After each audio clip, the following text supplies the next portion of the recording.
जय हिंद दोस्तों, आज के इस वीडियो में आप लोग के लेकर आ चुका बिहार डीएलएड एग्जाम 2025 के लिए इंग्लिश का प्रैक्टिस सेट 1। अगर आप लोग इंग्लिश थोड़ा बहुत कम भी जानते हैं तो मैं आपको ऑप्शन से ट्रिक बताऊंगा, जिसको आप लोग ऑप्शन दे करके जो है जल्दी से अपना इंग्लिश का आंसर सॉल्व कर सकते हो। तो चलिए आज की क्लास की हम लोग शुरुआत करते हैं। आप लोग पूरे वीडियो को अंत तक जरूर देखिएगा। तो चलिए हम लोग बिना देरी की क्लास की शुरुआत करते हैं। और आप लोग चैनल पर पहली बार आए हो तो चैनल को सब्सक्राइब भी जरूर कर दीजिएगा। चलिए पहला क्वेश्चन देखिए क्या करा है। Choose the non finite verb in the following sentence. करा इन सेंटेंस में जो है नॉन फाइनाइट वर्ब यानी इन्फिनिटिव वर्ब को चुनना है। Opening the drawer, he took out a pen. इसमें आपका कौन है? इसमें देखो वर्ब सबसे पहले कौन है? वर्ब दो यहाँ पर है, ओपनिंग वर्ब है और टुक वर्ब है। ये आपका दो वर्ब है, लेकिन इस दोनों वर्ब में आपको क्या करना है कि नॉन फाइनाइट यानी इन्फिनिटिव। आप लोग पता हो कि इन्फिनिटिव वर्ब जिसके ऊपर टू लग जाता है या फिर आईएनजी, ये क्या हो जाएगा आपका इन्फिनिटिव। तो इसमें ऑप्शन देखो ए नंबर ऑप्शन क्या है? ओपनिंग। यहाँ पर जो है ये आपका हो जाएगा नॉन फाइनाइट वर्ब, एक का ए नंबर ऑप्शन करेक्ट हो जाएगा। चलिए दूसरा प्रश्न देखिए।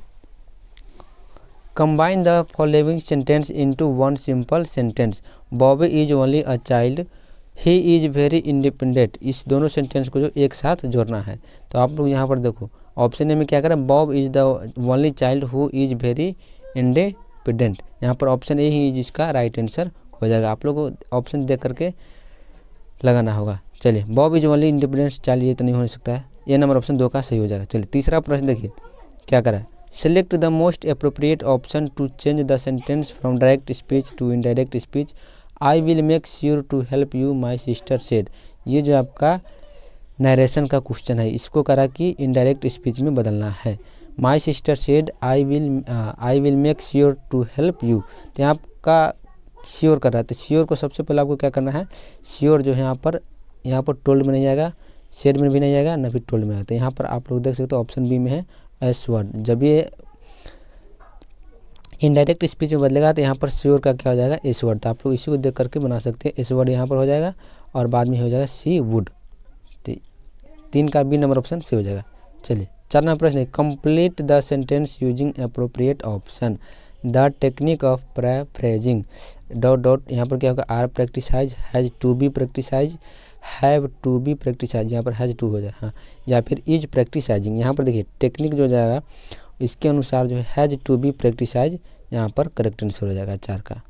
चलिए पाँचवा प्रश्न देखिए। Pick out the non finite verb in the sentence given below. फिर वहीं आ गया pick out the non finite verb. इसमें देखो वर्ब कितने, वर्ब दो है, वांटेड वर्ब हो गया और स्टडी वर्ब हो गया। तो आपको अभी बताऊं कि जिसके पहले टू लग जाता है वो हो जाता है आपका इन्फिनिटिव। तो यहाँ पर स्टडी के पहले क्या है, टू है, तो स्टडी के पहले टू है, तो ये स्टडी आपका हो जाएगा नॉन फाइनाइट वर्ब, पाँच का बी नंबर ऑप्शन सही हो जाएगा। चलिए छठा प्रश्न देखिए। द सिंबल इज कॉल्ड, यानी ये सिंबल जो इसको क्या कहते हैं, तो इसको हम लोग कहते हैं एक्सक्लामेशन मार्क। ऑप्शन है जो इसका छः का करेक्ट आंसर हो जाएगा। चलिए सातवां प्रश्न देखिए। Fill up the blank with correct option. A flock of sheep dot there. यहाँ करा फ्लॉक ऑफ शिप, शिप का जो भेड़ों का जो है झुंड है वहाँ पर है। तो यहाँ पर भेड़ों का झुंड है, तो यहाँ पर फॉल्क ही सिंगुलर में है, ए फॉल्क है सिंगुलर में, सब्जेक्ट सिंगुलर है, तो वर्ब भी क्या आएगा सिंगुलर। यहाँ पर शिप को देख करके आप लोग प्लूरल वर्ब नहीं लगा दीजिएगा। तो ए फॉल्क जो है आपका सिंगुलर में है, तो यहाँ पर हो जाएगा इज।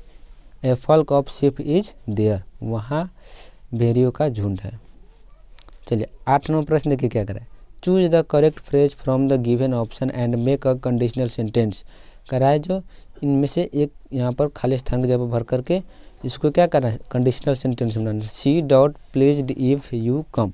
यहाँ पर देखिए इफ़ यू केम, यहाँ पर इफ़ के बाद जो सेंटेंस है ये आपका सिंपल पास्ट में। तो जब सिंपल पास्ट में ये वाला सेंटेंस है तो यहाँ पर कौन सेंटेंस हो जाएगा आठ का, तो यहाँ पर आपको वुड भी जो है आपका इसका राइट आंसर हो जाएगा। यहाँ पर पास्ट है तो यहाँ पर भी क्या हो जाएगा, इसका फ्यूचर रूप हो जाएगा। 9 नंबर प्रश्न देखिए। Identify the passive voice of the given sentence. Stand up, stand up को जो है आपका पैसिव वॉइस चुनना है।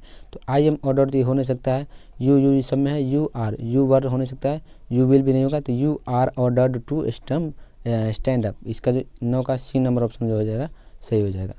तो 10 नंबर प्रश्न देखिए। Select the alternative which best express the meaning of the idiom या फ्रेज अकॉर्डिंग टू। यानी अकॉर्डिंग टू जो है इसका इस इडियम का अर्थ क्या होता है ये आपको चुनना है। तो इसका जो अकॉर्डिंग टू क्या होता है इसको अर्थ होता है यहाँ पर 3 नंबर हो जाएगा एज स्टेटेड बाई, ये हो जाएगा आपका इसका करेक्ट मीनिंग इस इडियम का। 10 का डी नंबर ऑप्शन सही हो जाएगा। चलिए 11 नंबर प्रश्न देखिए, identify the passive voice of the given sentence I saw him yesterday. यहाँ पर देखिए इसको करा है पेसिव वॉइस में चुनना है। तो सबसे पहले आई हो गया सब्जेक्ट, हिम हो गया ऑब्जेक्ट। तो ऑब्जेक्ट को क्या करना है, सब्जेक्ट में बदल देना है। तो हिम को जो सब्जेक्ट में बदलेंगे तो क्या बन जाएगा, ही। तो इसमें ऑप्शन देखिए आपका ही एक ही ऑप्शन में सी नंबर में, तो आपका बाकी चीज़ देखने की कोई ज़रूरत नहीं है, सीधे आँख बंद करके टिक मार दीजिए सी नंबर में। चलिए 12 नंबर प्रश्न है, fill up the blank with the correct option. Measles is a deadly disease. यहाँ पर है इज मेसलेस क्या है, बीमारी है। तो बीमारी जो है आपको बीमारी के साथ सिंगुलर नाउन का प्रयोग होता है, सिंगुलर वर्ब का। तो यहाँ पर हो जाएगा measles is a deadly disease, इसका राइट आंसर हो जाएगा 12 का। 13 देखिए, choose the correct phrase from the given option and make a conditional sentence. फिर से आगे कंडीशनल सेंटेंस बनाने के लिए, your purse will not get stolen unless you dot careful. आपका यहाँ पर क्या होगा, यहाँ पर देखिए ये सेंटेंस जो है अनलेस से पहले का सेंटेंस किस टेंस में है, आपको ये हो जाएगा आपका फ्यूचर टेंस में। तो इधर फ्यूचर में है तो इधर क्या हो जाएगा आपका प्रेजेंट में। तो यहाँ पर होगा you are careful, unless you are careful, इसका जो राइट आंसर हो जाएगा। चलिए 14 नंबर प्रश्न देखिए, combine the following pairs sentence into one simple sentence. Robin is my friend, he is a journalist. ये दोनों अलग अलग सेंटेंस, इस दोनों को क्या करना है, एक साथ जोड़ना है। तो इसको जोड़ने के लिए आपको यहाँ पर देखिए रॉबिन, इसके बाद कॉमा, माय फ्रेंड, फिर से कॉमा, और इज अ जर्नलिस्ट, यानी रॉबिन जो मेरा दोस्त है वह क्या है, जर्नलिस्ट है। तो ऑप्शन बी जो है 14 का करेक्ट आंसर हो जाएगा। चलिए 15 नंबर प्रश्न देखिए, select the alternative which best express the meaning of the idiom phrase snake in the grass. इस इडियम या फिर फ्रेज का अर्थ क्या होता है। तो स्नेक इन द ग्रास इसका मतलब होता है हिडन इनमी, छिपा हुआ दुश्मन, जो इसका करेक्ट आंसर हो जाएगा 15 का ए नंबर। चलिए 16 नंबर क्वेश्चन देखिए, which of the following sentence has correct punctuation mark. कह रहा है इस सारे सेंटेंस में किस में पंचुएशन मार्क का सही प्रयोग हुआ है। My daughter is a teacher, comma, my son is a doctor, full stop. You have two choices, semicolon, do or die, full stop.